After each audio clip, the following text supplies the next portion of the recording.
So mga ka-foodie, abangan niyo yung aking upload every Monday and Thursday. So mag-upload ako kahit busy ako sa work, mag-upload pa rin ako ng mga video para ma-update ko kayo kung ano yung mga pwedeng lutuin ng isang OFW na mga Filipino foods kaysa bibili pa kayo sa labas. So magluluto na lang tayo. So panoorin niyo yung aking mga video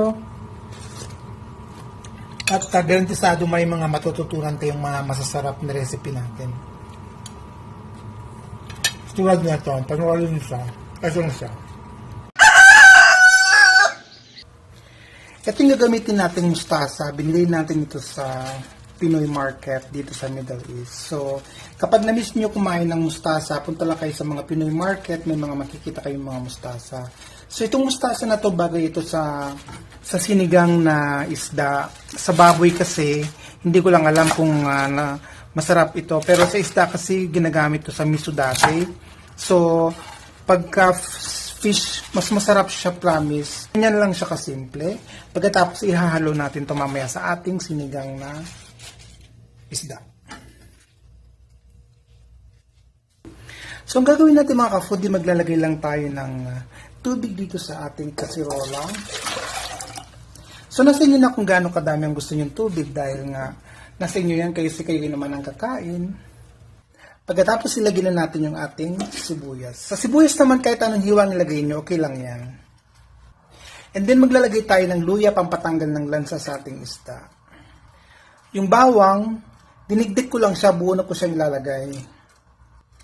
Konting kamatis lang kasi maglalagay pa naman tayo ng pampaasim. At syempre huwag kalimutang maglagay ng sili. Kung gusto ninyong maanghang, maglagay ng sili. Pag ayaw nyo naman, pwede nyong tanggalin mga ka-foodie. Pagkatapos niyan, tatakpan natin at hayaan natin kumulo yung ating sabaw. Ayan, titignan na natin yung ating sabaw.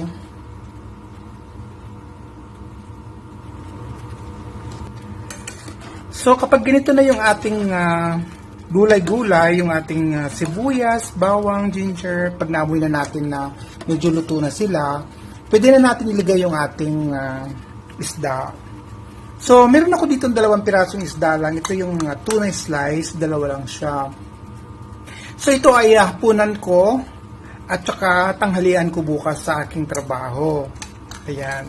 So, dapat ganun tayo kawais mga ka-foodie, lalong-lalo na sa mga OFW na katulad ko, na gusto natin kumain ng Pinoy food or healthy na pagkain talaga. Pero hindi kasi natin afford kumain sa labas. Magkano na ngayon ang pagkain ng mga Pinoy dito? Nasa mga 350 sa pera natin. Isang kainan lang yun. Isang kanin, tsaka 2 ulam, isang gulay, isang meat, ganyan siya. So, super expensive talaga. Ngayon, pag gusto mong kumain ng masarap, kung ako sa'yo, magluto ka na lang ng sarili mo. Kasi makakatipid ka pa kaysa mapapagastos ka. So maglalagay muna tayo ngayon ng paminta bago tayo magmamarites. Ayan. So maglalagay lang kayo ng konting paminta.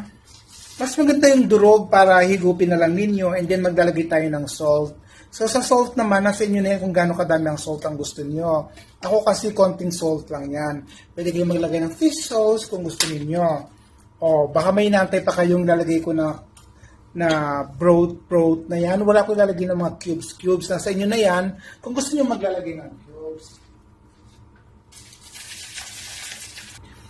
Pagkatapos maglalagay na tayo ng pampaasim. So nasa inyo na yan kung anong klaseng pampaasim ang gusto ninyo. So konti lang, isang kutsara lang lalagay ninyo kasi 2 lang naman ng fish na lulutuin natin. So ganyan lang siya kasimple mga ka-foodie. Hindi nyo kailangan bumili pa sa labas, magpa-deliver.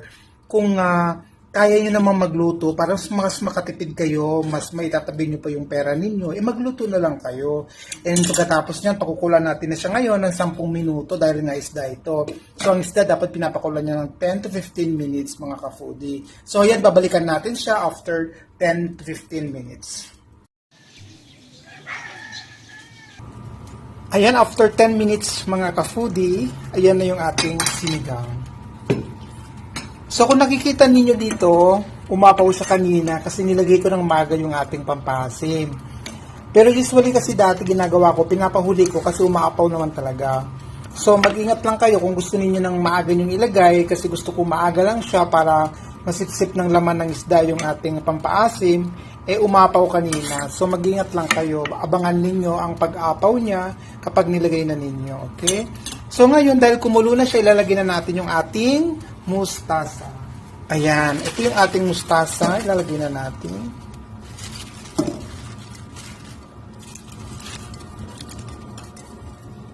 Ayan. Isang kulo lang ito mga ka-foodie. So, hindi na kailangan ng i-overcook yung ating vegetable dahil nga mas healthy yung ating vegetable pag hindi siya na-overcook. So, kahit hindi ka na maglagay dito ng mga pampalasa, yung mga cubes na yan, okay, yung powder, kasi ang vegetable, meron siyang taglay na tamis.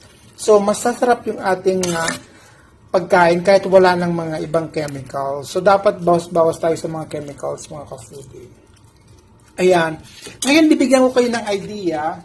Pag meron kayong kasama sa bahay na hindi nyo naman siya kamag-anak or hindi nyo kano-ano at gusto nyo siyang pakainin, pag tinikman ninyo yung pagkain, ang niluluto ninyo, kung anong yung lasa niya, gagamit lang kayo ng spoon. Ayan. Titikman na ninyo yan. Huwag nyo gagamitin yung sandok para kasi nakakaano yun, discourage minsan, titikman mo dito, tapos ibabalik mo rin dito yung pinagtikman mo, di ba? Dapat naging ano rin tayo, conscious tayo sa mga kasama natin sa bahay kung meron tayong hindi naman kamag-anak. Okay? So, tatakpan na natin siya and antayin natin kumulo at babalikan na natin.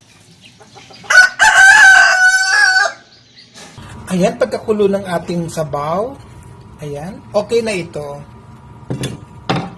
So, ayan, kumulo na siya ng isang beses. Tatanggalin na natin yung ating sinigang sa miso. Ay, sinigang sa mustasa pala, hindi sa miso. Okay?